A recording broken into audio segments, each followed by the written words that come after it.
আসসালামু আলাইকুম। ভিডিওটি যারা দেখবেন অবশ্যই শেয়ার করে দিবেন।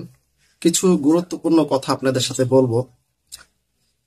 দেখুন, 1971 সাল থেকে শুরু করে আজ 2024 সাল এই পর্যন্ত আলেম সমাজ তারা কোন কঠিনকালেও সম্মানিত হয়নি, সম্মান পায়নি, সম্মান তাদেরকে কেউ দেয়নি। বাংলাদেশে 1971 সালে এই দেশ যখন স্বাধীন হয়, এই দেশ স্বাধীন হওয়ার পিছনে কিন্তু আলেম সমাজের, আলেমদের, মাদ্রাসা হুজুরদের কিন্তু বিশাল অবদান ছিল। এটা কেউ অস্বীকার করতে পারবে না। এটা যদি অস্বীকার করে কেউ, তাহলে তার ভিতরে বুঝবেন যে একটা মোনাফিকই তার ভিতরে একটা আচরণ থেকে গিয়েছে, বা সে একজন মোনাফিক। এটা বুঝে নেবেন।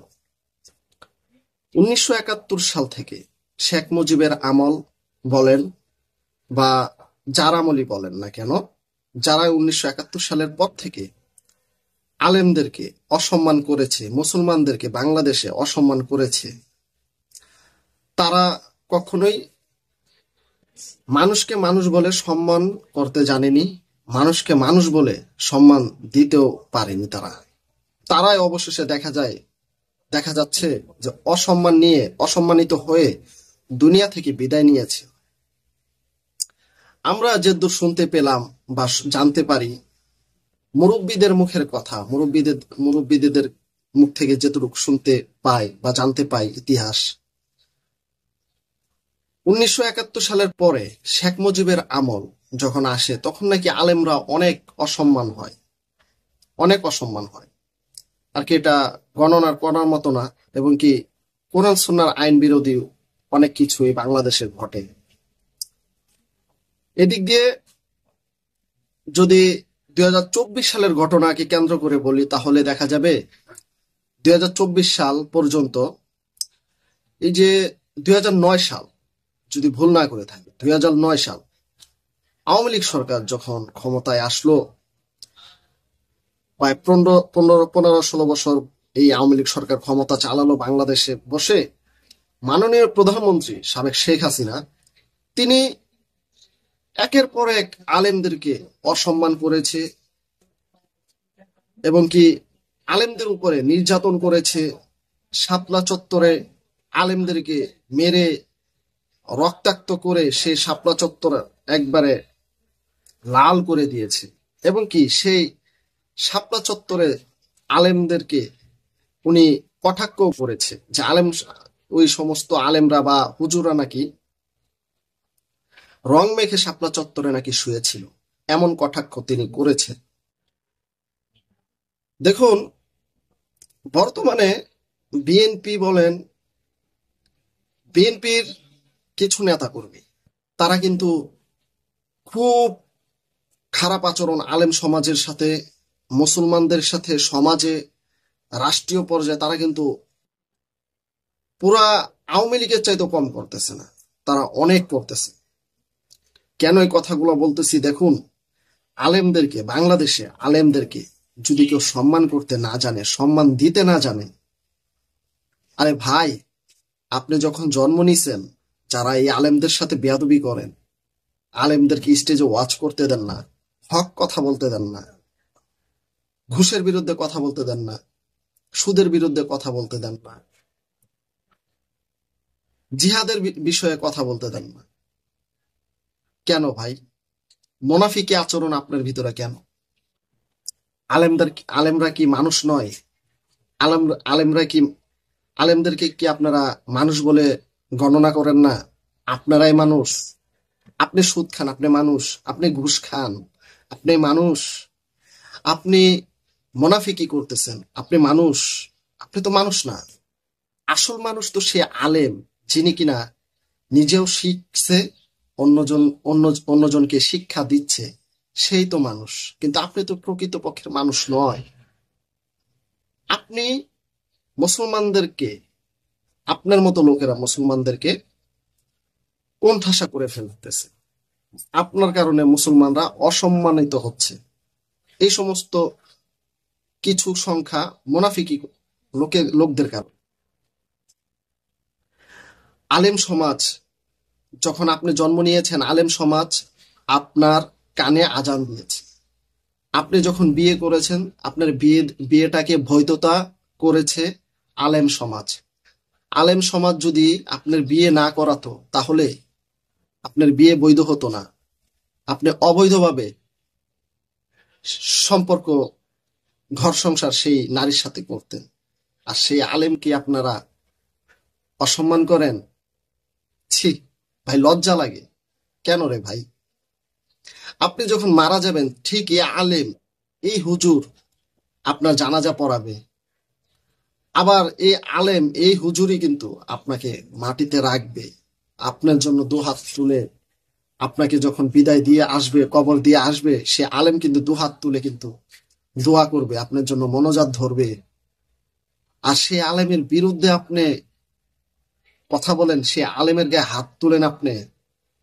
ছি ভাই, আলেমরা কি রাষ্ট্র চালাতে জানে না? আলেমরা কি সংসদে যেতে জানে না? আলেমরা কি এতটাই অশিক্ষিত, এতটাই মূর্খ? আপনার কি মনে হয় এতটাই মূর্খ? আপনার চাইতেও শিক্ষাগত যোগ্যতা আলেমদের সবচেয়ে বেশি, সবচেয়ে বেশি। তাদের রুহানিয়াত, তাদের ইলম, তাদের সবকিছু তারা অনেক অনেক অধিক, আপনার চাইতেও অধিক। আপনি আলেমকে অসম্মান করতে পারেন না ভাই। এই সাদা টুপি, সাদা জুব্বা পরে ভাবেন কি ঢোলাডালা কি পড়ছে না পড়ছে, আপনার কাছে এটা ঘৃণিত মনে হয়। ভাই, ঘৃণিত মনে করবেন না এই জিনিসটাকে। এটা অনেক দামি একটা পোশাক ভাই। আলেমদের পিছনে লেগেন না ভাই। এই যে বিএনপির কিছু কর্মী, নেতা কর্মী, পাতি নেতা যাদেরকে বলা হয়, এই পাতি নেতারা যা উৎপাত করতেছেন, এই আলেমদেরকে হুমকি ধুমকি দিচ্ছেন, ওয়াজ করতে দেন না, হক কথাগুলো বলতে দেন না। ভাই শোনেন, সময় আসবে এমন আপনারা কিন্তু কোণঠাসা হয়ে যাবেন। দেলোয়ার হোসেন সাঈদী সাহেব কি সংসদে যাননি? সংসদে গিয়ে কথা বলেননি? মাওলানা নিজামী সাহেব কি সংসদে যাননি? সংসদে গিয়ে কথা বলেননি? এরকম অনেক আলেম আছে। মাওলানা মামুনুল হক, তিনি কি একজন যোগ্য প্রার্থী নয়? অবশ্যই তিনি একজন যোগ্য প্রার্থী। মিজানুর রহমান আজহারি, তিনি কি স্মার্ট একজন একজন সুন্দর একজন পুরুষ নয়? তার কি শিক্ষাগত যোগ্যতা নাই? তিনি কি পিএইচডি ডিগ্রি অর্জন করেনি? মুফতি আমির হামজা, উনি কি মূর্খ মানুষ? ওনার কি যোগ্যতা নেই সংসদে গিয়ে বক্তব্য রাখার, রাষ্ট্রের সমাজ কল্যাণ কাজ করার? তার কি কোনো যোগ্যতা নেই? সবার আছে। হেফাজতের আলেমদের ভিতরে বড় বড় আলেম আছে, তারা রাষ্ট্রকে পরিচালনা করার জন্য যোগ্যতা রাখে। জামাতের আছে, রাষ্ট্রকে পরিচালনা করার মতো আলেম আছে, যোগ্যতা তারা রাখে। চরমনায়ের আছে, সবার আছে, কম আর বেশি সবার মধ্যে এই জিনিসটা আছে যে রাষ্ট্রকে পরিচালনার জন্য সবাই সক্ষমতা রাখে। আর সেই সমস্ত ইসলামী দলগুলোকে আপনারা, সেই সমস্ত হুজুরদেরকে আপনারা অসম্মান করেন, তাদেরকে কোণঠাসা করার জন্য উঠে পড়ে লেগেছেন। জনাব তারেক রহমান, তিনি তো আলেমদেরকে শ্রদ্ধা করে, ভক্তি করে। আর আপনি আপনি একজন পাতিনেতা হয়ে আলেমদেরকে অসম্মান করেন। ম্যাডাম খালেদা জিয়া কর্ষিন কালেও আলেমদেরকে ছাড়া তিনি রাজনীতি করেননি, আর ভবিষ্যতেও করবে না ম্যাডাম খালেদা জিয়া। আর সেই আলেমের বিরুদ্ধে আপনি কথা বলেন? আরে ভাই শোনেন, বাংলাদেশে যখন রাজনীতি করবেন, সমাজে যখন সমাজ কল্যাণ কাজ করবেন, একজন আলেম ছাড়া আপনি করতে পারবেন না। এই জিনিসটা আপনি মাথায় রাখবেন। এই জিনিসটা মাথায় রাখবেন যে আলেম সমাজকে সম্মান দিতে জানুন, সম্মান দিতে শিখুন। ইনশাআল্লাহ, ইনশাআল্লাহ ভবিষ্যতে ভবিষ্যতে ভবিষ্যতে ইনশাআল্লাহ আলেমরাই নেতা হবে। আলেমরা নেতা হবে ইনশাআল্লাহ। আগামীতে আলেমরা নেতা হবে ইনশাআল্লাহ। ইনশাআল্লাহ আগামীতে আলেমরা নেতা হবে। এই জিনিসটা মাথায় রাখেন। এই যে আলেমদেরকে অসম্মান করতেছেন না, দেখবেন এই অসম্মান একদিন আপনারাও সেই একই জায়গায় এসে পড়বেন। তখন নিজের ভুলটা বুঝতে পারবেন যে আসলে তাদের সাথে আমরা অন্যায় করেছি। তারাও তো রাষ্ট্র এবং সমাজ পরিচালনা করতে যোগ্যতা তারা রাখে, কিন্তু আমরা তো তাদেরকে সম্মান দিতে জানিনি। এই কথা একদিন আপনি নিজের মনের অজান্তে আপনি একদিন ঠিকই একা একা ভাববেন আর বলবেন। বিছানায় যখন ঘুমাতে যাবেন তখন কিন্তু বিবেকে নাড়া দিবে, আলেমদের সাথে কত মুনাফিকি করেছি, আলেমদের সাথে কত দুশ্মনী করেছি। একদিন বুঝবেন, ইনশাল্লাহ দেখবেন আগামীতে আলেমরা নেতা হবে। এই আলেমদেরকে তুচ্ছ তাচ্ছিল্য করবেন না। আপনি একটি মুসলিম ঘরের সন্তান, আপনি এই কাজগুলো করতে পারেন না।